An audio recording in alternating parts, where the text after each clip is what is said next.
નમસ્કાર, આપ જોઈ રહ્યા છો નેશન પ્લસ ન્યૂઝ. હું છું આપની સાથે હેતલ ભગત. અમરેલી જિલ્લાના ધારીના મોરઝર ગામે સિંહ લટાર કેમેરામાં કેદ થયો હતો. અરવલ્લી જિલ્લાના ધારી ગીરના ગામડાઓમાં અવારનવાર સિંહ શિકારની શોધમાં આવી ચડે છે, ત્યારે ધારીના મોરઝરમાં ફરી સિંહ રસ્તા પર લટાર મારતો કેમેરામાં કેદ થયો હતો. મોરઝર ગામે શિકારની શોધમાં સિંહ આવી ચડ્યો હતો. મોરઝર ગામે સિંહે ગામની શેરીમાં લટાર મારતો હતો. ધારી ગીરના ગામડાઓમાં શિકારની શોધમાં આવી ચડે છે. શેરીમાં લટાર મારતા સિંહનો વિડીયો સોશિયલ મીડિયામાં વાયરલ થયો છે.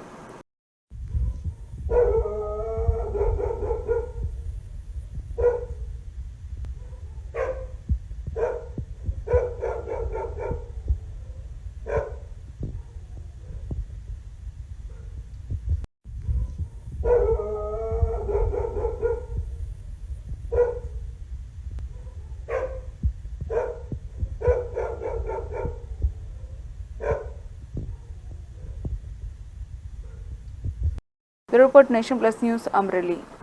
સમાચારોના સતત અપડેટ મેળવવા માટે અમારી નેશન પ્લસ ન્યૂઝની યુટ્યુબ ચેનલને સબસ્ક્રાઇબ કરો, બેલ આઇકન દબાવો અને જોડાયેલા રહો ફેસબુક, ઇન્સ્ટાગ્રામ અને ટ્વિટર પર.